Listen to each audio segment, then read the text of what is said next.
किसी के मन की बात पढ़ने के लिए आपको 3 तरीके पता होने चाहिए। यह तरीके सीखना बहुत महत्वपूर्ण और आसान है। इन तरीकों को सीखकर आप आसानी से समझ सकते हैं कि कोई कैसा और क्या सोच रहा है। आज मैं आपको गौतम बुद्ध की एक कहानी सुनाता हूँ जो आपको दूसरों के मन को समझने और पढ़ने के तरीके सिखाएगी। बहुत समय पहले की बात है। एक छोटे से गांव में 2 सगे भाई रहते थे।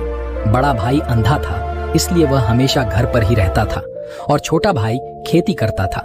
लेकिन खेती में एक समस्या थी। खेतों में बहुत सारे जानवर आ जाते थे, जिसके कारण पूरी फसल बर्बाद हो रही थी। इससे छोटे भाई को बहुत परेशानी हो रही थी।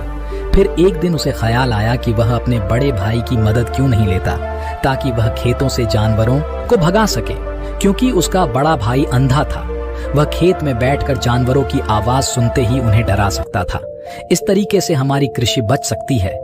ये सब कुछ सोचने के बाद उसने अपने खेत में एक छोटी सी झोपड़ी बनाई और अपने अंधे बड़े भाई को उसमें रहने को कहा। उसने उससे कहा, भाई, अगर तुम किसी जानवर की आवाज सुनो तो जोर से चिल्लाओ। तुम्हारे चिल्लाने की आवाज सुनकर जानवर यहाँ से भाग जाएंगे। इससे हमारी फसलें बच जाएंगी। बड़ा भाई अपने छोटे भाई के विचार से सहमत हो गया और खेत में बैठने लगा। जब कभी उसे किसी जानवर की आवाज सुनाई पड़ती, वह तुरंत जोर से चिल्लाने लगता और जानवरों को डराकर भगा देता था। वे कई दिनों तक फसल को बचाने के लिए यह अभ्यास जारी रखते हैं।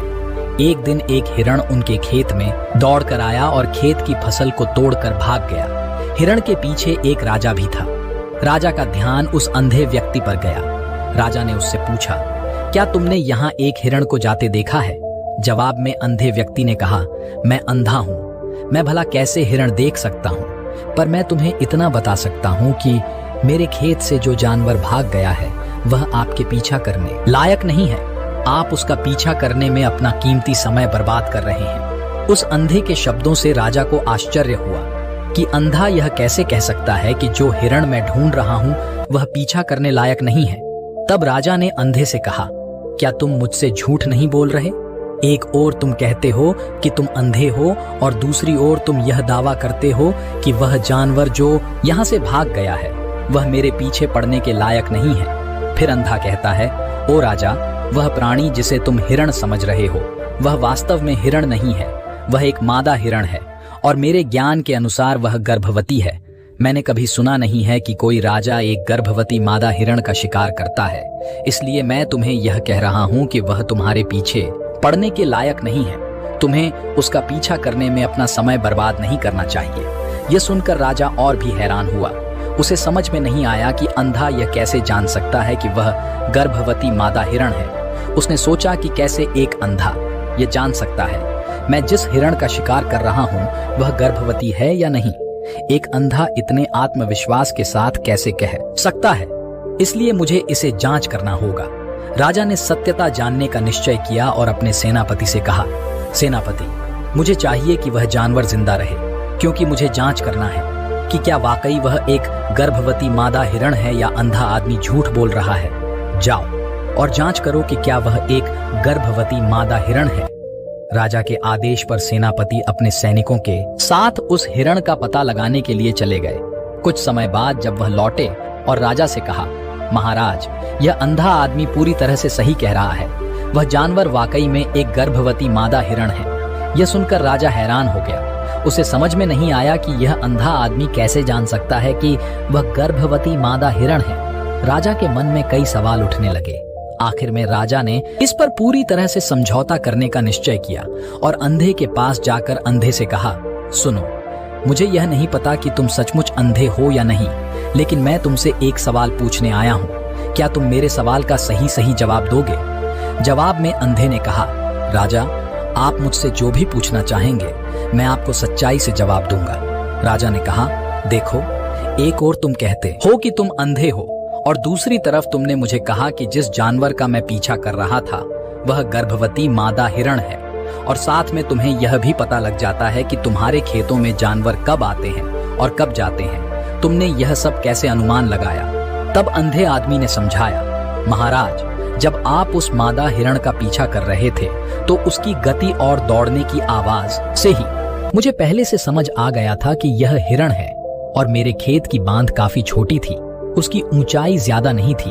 अगर यह सामान्य हिरण होती तो वह आसानी से उस बांध को पार कर सकती थी, लेकिन उस हिरण ने उस बांध को तोड़कर भाग लिया और यदि वह बांध पार करने की कोशिश करती तो उसके संतान को खतरा हो सकता था। इसलिए मुझे समझ में आ गया कि वह गर्भवती है। यह सब सुनकर राजा अंधे के विशेष ज्ञान और कौशल को देखकर चौंके हुए थे। राजा सोच रहा था कि यह व्यक्ति अंधा होने के बावजूद अद्भुत जानकारी और क्षमताओं से संपन्न है। राजा अंधे व्यक्ति की इस कला का लाभ उठाने का निश्चय करता है। राजा एक दिन अंधे को अपने दरबार में बुलाता है और अंधे से एक सवाल पूछता है। राजा कहता है, तुम बुद्धिमान हो और तुम्हें कई बातों की गहरी समझ है। आज मैंने तुम्हें यहाँ इसलिए बुलाया है ताकि जान सकूं कि मेरी पत्नी मेरे प्रति विश्वासी है या नहीं। अंधा आदमी जवाब देता है, ओ राजा, ये कैसा सवाल है? आपका वैवाहिक जीवन कई सालों से चल रहा है और अब आप ऐसी बातें जानना क्यों चाहते हैं? ऐसे सवाल आपके मन में क्यों उत्पन्न हो रहे हैं? राजा कहता है, तुम्हें इस सवाल का जवाब देना होगा। अगर तुम मुझे मेरे इस सवाल का जवाब नहीं दोगे तो मैं तुम्हें मृत्यु दंड से दंडित करूंगा। राजा की धमकी सुनकर अंधा कहता है, बहुत अच्छा, मैं तुम्हें तुम्हारे सवाल का जवाब अवश्य दूंगा। राजन, अगर तुम इस सवाल का जवाब चाहते हो तो तुम्हें मेरी एक मदद करनी होगी। राजा पूछता है, बताओ मुझे क्या करना होगा? व्यक्ति जवाब देता है, उसके लिए तुम्हें अपनी पत्नी को मेरे साथ एक कमरे में अकेले छोड़ना होगा।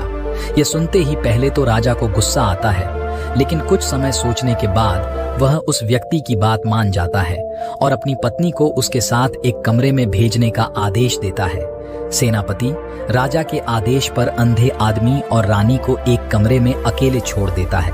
उस समय अंधा अपनी बात रानी से कहता है। वह कहता है, रानी, मुझे तुम्हें छूना है। यह सुनते ही रानी बहुत क्रोधित हो जाती है और अंधे को पीटने लगती है, कभी हाथों से तो कभी पैरों से और कभी पूरी ताकत से। वह उसे बेहद बेरहमी से पीटती है। बाद में किसी तरह अंधा अपनी जान बचाकर राजा के पास जाता है। उसने राजा से कहा, ओ राजा, आपकी पत्नी विश्वासी नहीं है। यह सुनते ही राजा बहुत गुस्से से भरकर अपनी तलवार निकालता है और सीधे अपनी पत्नी के पास जाता है और गुस्से में अपनी पत्नी से कहता है, रानी, आज मैं तुमसे एक सवाल पूछूंगा और तुम्हें सच्चाई से जवाब देना होगा। अगर तुमने झूठ बोला तो मैं तुम्हारा सर इस तलवार से तुरंत अलग कर दूंगा। उसने पूछा, मुझसे कहो, क्या तुम विश्वासी हो या नहीं? इस पर रानी ने कहा, तुम मुझे मार दो, लेकिन मैं विश्वासी नहीं हूं। राजा बहुत खुश हुआ क्योंकि वह सब कुछ जो अंधे ने कहा था वह पूरी तरह से सच था। यह सुनते ही राजा तत्काल अंधे के पास जाता है और पूछता है, तुमने कैसे जान लिया कि मेरी पत्नी विश्वासी नहीं है? अंधा आदमी कहता है, राजन, यह काफी सरल है। मैंने आपकी पत्नी से कहा कि मैं उसे छूना चाहता हूं और इतना सुनते ही वह इतने क्रोध में आ गई कि मुझे मारने लगी। वफादार औरत कैसे किसी अन्य पुरुष को छू सकती है? जब मैंने उससे कहा कि मैं उसे छूना चाहता हूं, वह मुझे इनकार कर सकती थी, लेकिन उसने मुझे मारना शुरू कर दिया और उस प्रक्रिया में उसने मेरे पूरे शरीर को छुआ। अब तुम मुझे बताओ, इस प्रकार की औरत विश्वासी कैसे हो सकती है? राजा कहता है, तुम बहुत बुद्धिमान हो। उसके बाद राजा अंधे व्यक्ति से जोर देकर कहता है, तुम्हें मेरे एक और सवाल का सही जवाब देना होगा, मैं तभी तुम्हें यहाँ से जाने दूंगा। राजा फिर पूछता है, मुझे बताओ कि क्या मैं सचमुच मेरे पिता की संतान अर्थात बेटा हूँ या किसी और का?